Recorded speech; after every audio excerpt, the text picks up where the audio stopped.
Hello, is this Morning, morning. Carlos? Yes, it is. Is it Dustin? This is Dustin from KMSU. How you doing? Good. I had your number all punched up on my phone. I wrecked my scooter yesterday, so I was walking on my crutches and just about died. Just sprained my ankle, though, so I'm fine. You're all right.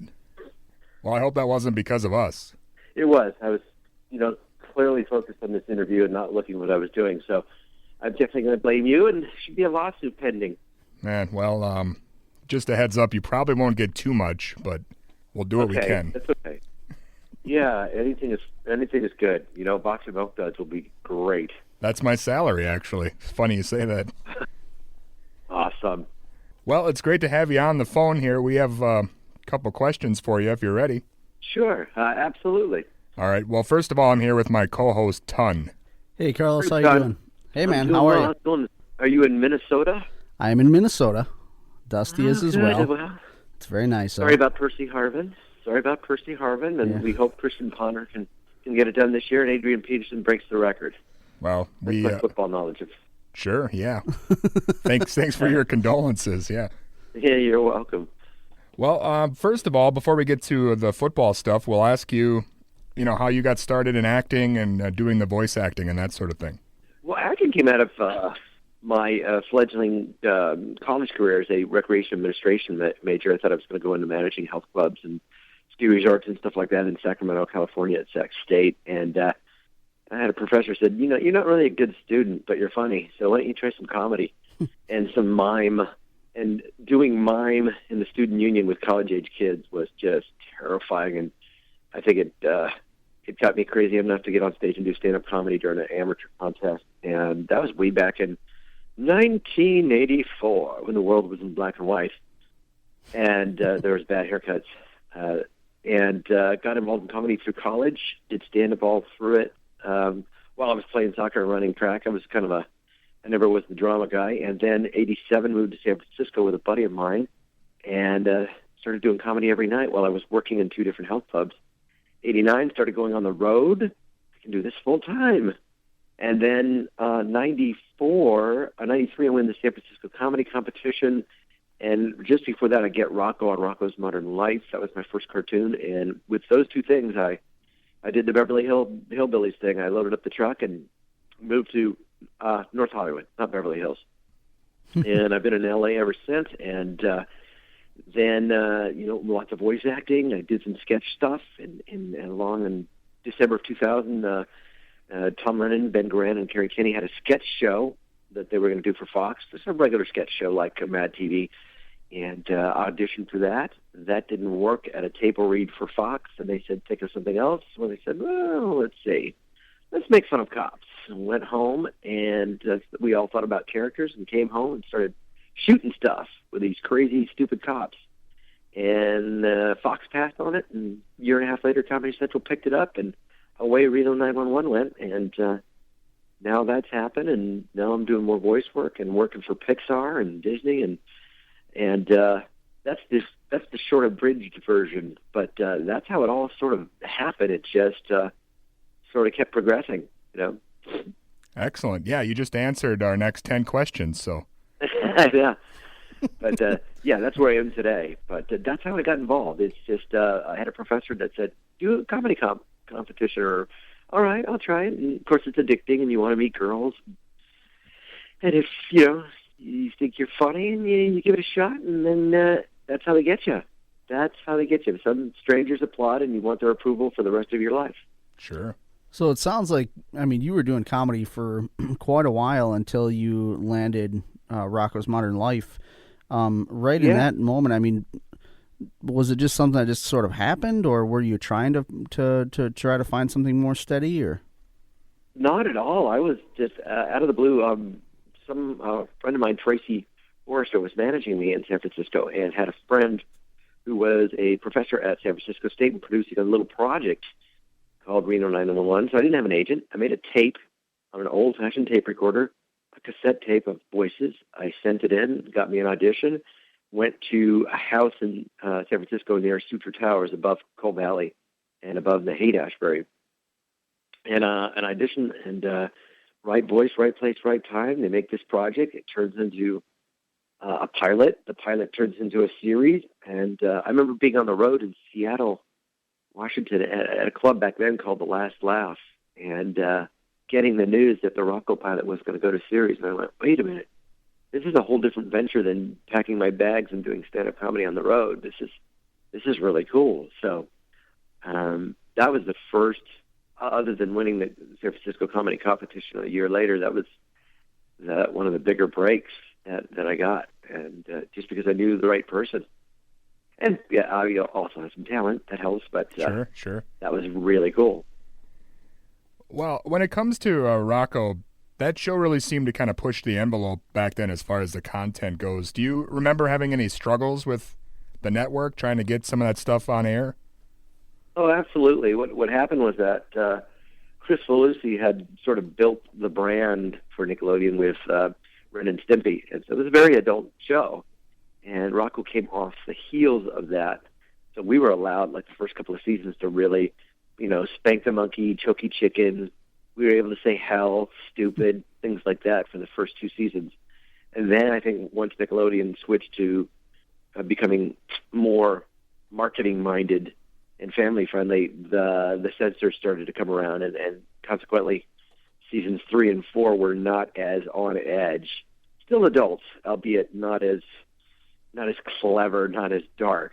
And we always certainly thought that the first couple of seasons were better, richer than the seasons 3 and 4. But Rocko as a whole still stands up today. We did a private event last October. Joe Murray, the creator, and I decided we would do a live Rocko event just to see what it would be like, and sold out like 4 days. And it was 220 seat theater downtown LA, and myself, Tom Kenny, who plays SpongeBob now, Charlie Adler, who does a billion voices and directs, Doug Lawrence, who plays Plankton on SpongeBob and directs as well. We all got together with a host, Rob Paulson, who was Tinky and the Brain, and lots of others on the Animaniacs, and it was a really, really, really great event. People still love that show. It still has a cult following. You can buy T-shirts at Hot Topics and other places. And the fan base that we found was kids that were not even, maybe barely born, so their parents were watching it. And so we found kids that were like 13 years old at that event, and adults that were 50 plus, so it's a pretty cool cult following that we have. Yeah. Do you think now, with all those 90s Nickelodeon shows becoming popular again, would that ever lead to maybe some of those shows being brought back, or new episodes maybe? God, we always hope. I'm sure that would be the hope, but the problem is you couldn't have autonomy and make the show you want. That would be the catch-22. They re-aired a bunch of Rockos and Angry Beavers and on Nick Teens for a while. I think they still might be.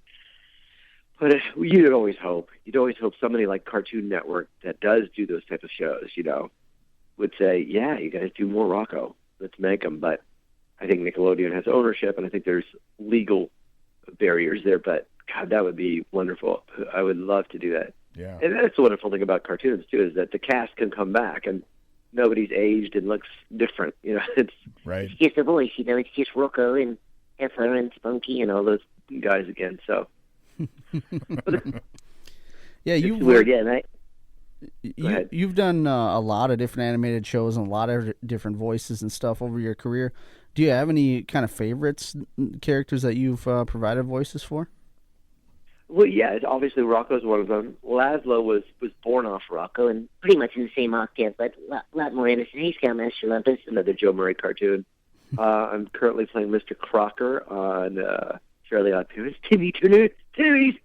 He's kind of a Richard Dreyfuss meets Gene Wilder with a little bit of Montgomery Burns. That's a real fun character. You get to knock it out of the park with him. And recently what I'm most excited about is a couple of things for Pixar. I've been doing a lot of the Billy Crystal sound-alike stuff. He's not always available to do toys and merchandise and rides, so I get in the booth there and I've done about 60 hours worth of, somebody, we gotta get out of here. I can't do it too loud because my father-in-law's sleeping. So, would you do me a favor? Would you just get out of bed? That's been fun. I'm still doing a lot of those.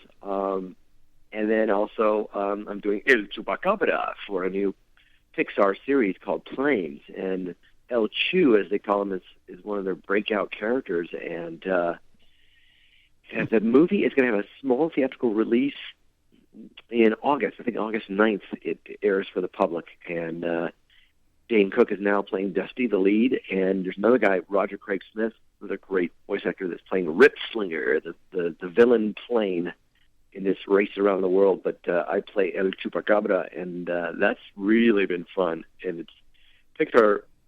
They have two branches, Pixar in the Bay Area, California, Northern California, and then Pixar LA. And I'm working with a director named Clay Hall, who you could tell is having a great time. He does a lot of the Tinkerbell series, of which is a really big brand for Disney. There's all kinds of Tinkerbell straight-to-DVD stuff, and they're good for their market, but you can tell Clay is having a great time directing something that's really adult. But those two characters now are a ton of fun. I'm really enjoying doing those. But you never forget your first. Rocko I like Rocko because Mr. Crocker is like really out there, really broad character. El Chupacabra is really flamboyant and really big. But Rocko is sweet and subtle, and I haven't had an opportunity to play something like that aside from Lazlo in a long time, and I'd love to play something subtle like that again. Well, when Rocko ended, it seems like a lot of the crew went on to work on SpongeBob. Were you ever considered for a main character on that show, or what was the story behind that? Yeah, I did get to audition. I auditioned for SpongeBob, Patrick, and I don't know about Mr. Crab, but I did a few episodes. I wish I could have done more and been more a part of the SpongeBob family, but it wasn't the case. But that was Steve Hillenberg and Derek Dryman. They were directors on Rocko. And then also, years later, Swampy Marsh and Dan Povenmire, who were directors, directed the Recycle episode and wrote a bunch of songs. They actually, Dan and Swampy were a part of the live Rocko event. They created Phineas and Ferb. And I don't have a regular role on that, but they bring me in often. So those are two kind of powerhouse cartoons that were born from the family of Rocko, really creative bunch. Yeah, definitely sounds like you are staying pretty busy. One thing we didn't realize was that you were the voice of the Taco Bell dog. Yeah. Viva gorditas, I think I'm in love. That was such a bizarre trip to be on, to be part of this, iconoclastic late 90s, early 2000s campaign that everybody knew. Just bizarre with complaints and threads, oh, you should stop doing that, dog. You're a traitor. And, it just was nuts. It was all pre-9/11 when somebody needed somebody to pick on. That was the biggest problem you had with a talking Chihuahua, but, Awesome. So you were kind of mentioned it earlier. It sounded like, were you, I guess, part of kind of creating Reno 911 then, or how did that come about, I guess? Can you go into more detail there? I guess you could say, so to speak. Tom Lennon, Ben Grant, and Kerry King were writers on the state. And as I said, they created a sketch show. We wrote a bunch of sketches, did a big table read for Fox. They didn't really go for it and said, hey, think of something else. And so over the weekend, Ben and Kerry and Tom came back and said, we had this idea about making fun of the show Cops. We're going to call it Reno 911. But here's the deal. We just don't know how to cast it per se. So since we're working with this cast and we're not rehiring anybody, go home and think about characters. We did, and we came back and, one of the first things they did was to put me in a car with Cedric Yarbrough, who played Jones. And he turned on the radio in the car, and it was like a Usher song or something, and my character just turned to him and said, oh, are we going to listen to that jungle music? And so right away, this sort of racist cop with a black partner liaison was born, and we just had this natural chemistry, Cedric and I. We've gone on to do, since 2008, over 70 college campuses doing our show together, UC and I. But, that's how it was created. It was very organic, and it was literally, they would write paragraphs like, Dangle is dressed like a woman late at night going undercover. Garcia and Jones go to investigate. They run into Jackie the pickle-throwing hooker, and Dangle just lets them know that everything is going to be okay. and that's all that would be written on the paper, and then we would just make up the dialogue. So that's pretty much the whole time? You're just making it all up on We're the fly? making it all up. We know the A, B, and C of a C. Jones and Garcia go to investigate kids trying to jump their motocross bikes from one roof to another. Something bad happens, and they decide what to do. Man, that's all we know. that is awesome. Yeah, it definitely forces you to kind of keep your chops up, I guess. It does, but it's really was refreshing. There was no sort of bogged down process of table reads and rewrites and table reads and executives not liking this joke. It's just like we were given pretty much free reign. Then the director would work with Ben, Tom, and Kerry. They'd all sit down, Michael Patrick Jan, and we would just sort of go, okay, go for it. And go, okay, great, stop. We like this, we like that, we like this. That's good. Cut out the rest, and let's do it again and get to that part faster. Okay, do it again. Good, got it, moving on. It was really streamlined. It was like sort of educated pretending and a real fun way to act, Yeah. We didn't have blocking. We didn't have to hit certain punchlines. To me, it's my favorite brand of comedy, Well, you've obviously had a lot of very popular characters you did the voices for, and then that Reno 911 was popular with you just as an actor. So is there one that you prefer more than the other, or what are your thoughts on that? It's relative to how the day's going. There's some days on Reno when you drive an hour and a half out to the desert, and maybe you're in two scenes, but you're there all day, and so you're kind of sitting around. You're not enjoying it as much. And so that going to do Rocko or going to do the Fairly OddParents, where I'm hanging around incredibly talented actors, and I should name them all: Susan Blakely, Derek Strong, Darren Norris, now Matt Taylor, Eric Bauza, Jim Ward, Great Delisle, just super talented. Butch Hartman, of course, a great director. So you're just there, just goofing around doing these cartoon voices and getting paid for it. Actually, more than getting paid for what I was getting on Reno, if you count residuals, because the after contract on Reno was not fantastic. We got paid per season, but we didn't really score on the residual department or the syndication department. But the voiceover stuff can be really fun, or you could be doing a video game with a director who's like, can you do that line 6 more times? And the line could be like, you're going to die. And there's just, can you do it again? It's like, what do you want? I said you're going to die, and now I mean it. You just... But, so it's relative. You can have great experiences at both and really long, hard days at both. But I'm really loving going in and doing these sessions for El Chupacabra because it's the new Disney building. They have a great cafe there. They treat you like royalty. I can bring my wife and my daughter, and they're just, you're like, oh my God, I've never been treated this well. It's fantastic. And one of the most wonderful experiences was working on both Happy Feet movies, George Miller directing, Mad Max and Road Warrior, and Babin's Pig in the City 2, which is wonderfully dark. But the second movie, we got to go to Australia, hanging out with Robin Williams and Hank Azaria and Elijah Wood. We're going out at night, and we got paid to go there.